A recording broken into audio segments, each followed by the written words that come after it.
Sanctus, Sanctus, Sanctus Dominus Deus Sabaoth. Bapak, Ibu, dan saudara-saudariku yang terkasih dalam Tuhan kita Yesus Kristus, salam sejahtera untuk kita semua. Berkat Allah yang Maha Kuasa senantiasa menyertai kita. Hari Jumat tanggal 27 September tahun 2024 adalah peringatan wajib Santo Vincentius Apaulo, Imam. Vincentius Apaulo terkenal sebagai rasul cinta kasih bagi kaum miskin dan penghibur orang-orang sakit. Ia lahir di Pouy, Gascony, Prancis pada tanggal 24 April tahun 1581 dari keluarga petani miskin yang beriman dan saleh hidupnya. Vincentius mengikuti panggilan nuraninya menjadi imam dan masuk seminari. Karena kecerdasannya, ia menyelesaikan studinya dan ditahbiskan menjadi imam tahun 1600. Tahun 1617, ia diangkat sebagai pastor paroki Chatillon les Dombes, paroki yang tergolong sulit dan berat karena masalah kemerosotan moral serta praktek kekafiran. Ia berhasil mempertobatkan umat paroki itu hanya dalam waktu 1 tahun. Di paroki itulah ia mulai merintis pendirian tarekat persaudaraan cinta kasih dengan berhasil menarik 20 wanita yang sukarela mengunjungi orang-orang sakit dan fakir miskin di bawah pimpinan Louis de Marillac yang dibimbing Vincentius, akhirnya membentuk satu kongregasi tersendiri, Kongregasi Suster Putri-Putri Cinta Kasih. Dari prestasinya, Jean Francois de Gondi, Uskup Agung Paris, memintanya untuk mendirikan tarekat misioner untuk mewartakan Injil dan melayani sakramen-sakramen yang dikenal dengan nama Kongregasi Imam untuk Karya Misi atau Kongregasi Misi. Semangat dua kongregasi religius yang didirikannya diilhami oleh pandangannya tentang cinta kepada Tuhan yang bersifat praktis, yakni cintailah Tuhan dengan kedua tanganmu sampai kecapaian dan dengan butir-butir peluh yang mencucur dari wajahmu. Vincentius meninggal dunia di Paris tanggal 27 September tahun 1660.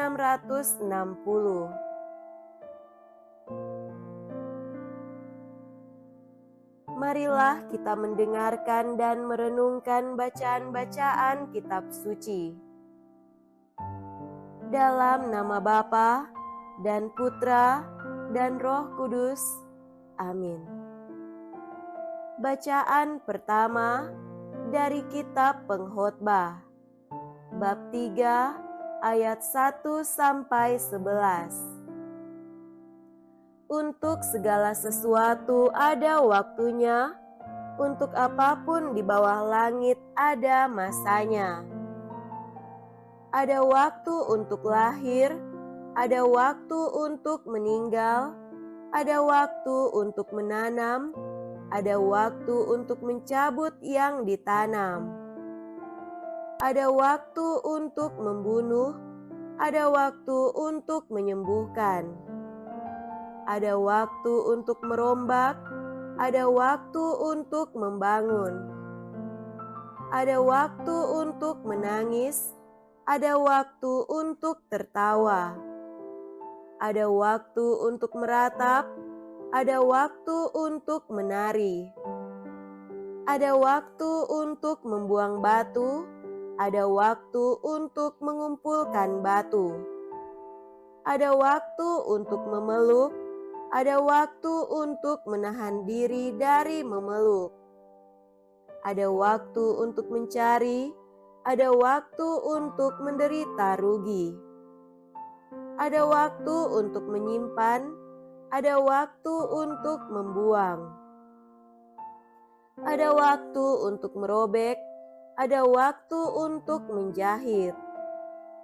Ada waktu untuk berdiam diri, ada waktu untuk berbicara.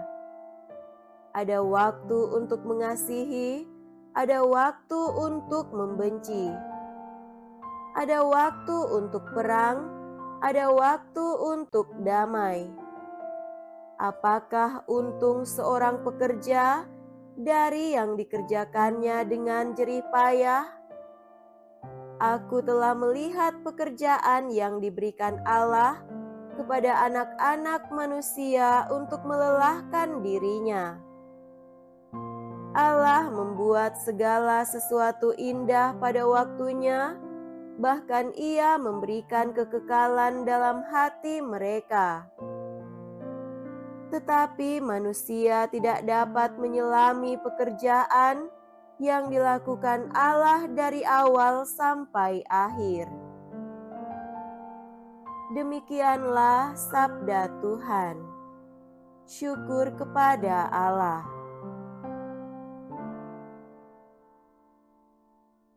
Semoga Tuhan beserta kita sekarang dan selama-lamanya. Inilah Injil suci menurut Lukas. Dimuliakanlah Tuhan.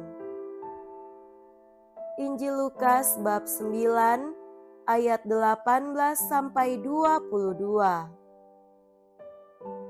Pada suatu ketika Yesus sedang berdoa seorang diri. Maka datanglah murid-muridnya kepadanya. Yesus lalu bertanya kepada mereka, "Kata orang banyak, siapakah aku ini?" Mereka menjawab, "Yohanes Pembaptis."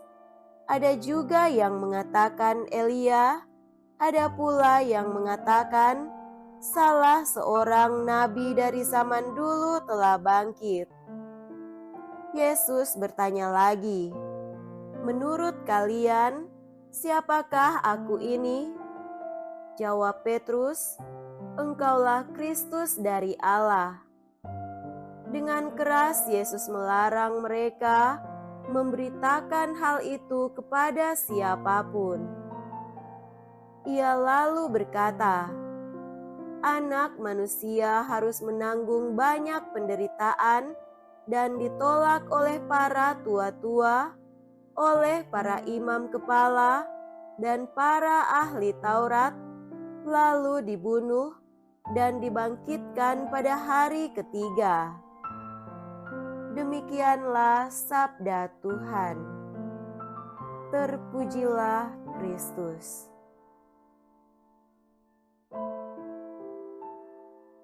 Saudara-saudariku yang terkasih dalam Tuhan kita Yesus Kristus, tema renungan kita pada hari ini adalah bertumbuh dalam relasi dengan Tuhan.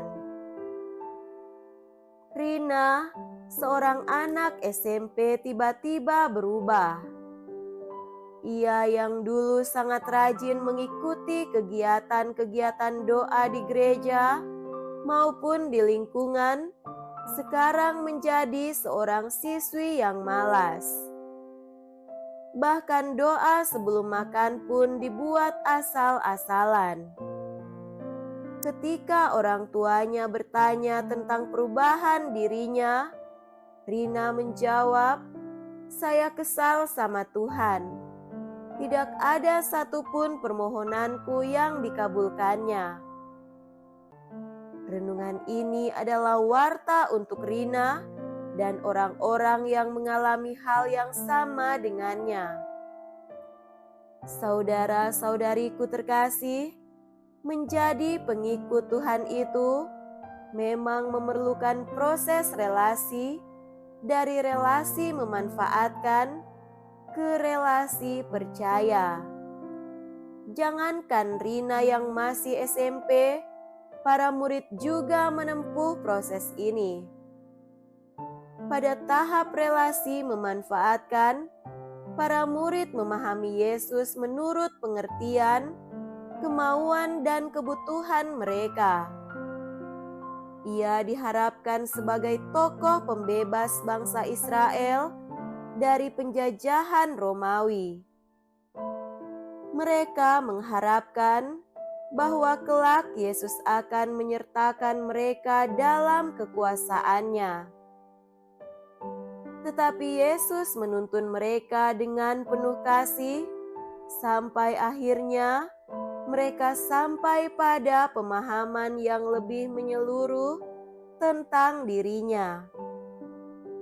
Oleh anugerah Roh Kudus, mata dan hati mereka dibuka hingga mereka sampai pada relasi percaya, di mana Yesus menjadi segala-galanya untuk hidup mereka.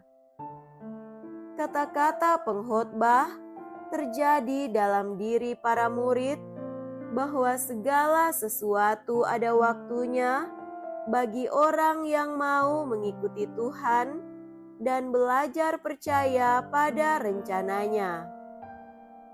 Saudara-saudari terkasih, proses dari relasi memanfaatkan ke relasi percaya mungkin sangat tidak mudah dijalani untuk sebagian orang. Apalagi mereka yang tidak melihat hidupnya sebagai sebuah perjalanan rohani. Mereka yang melihat hidupnya secara sepotong-sepotong.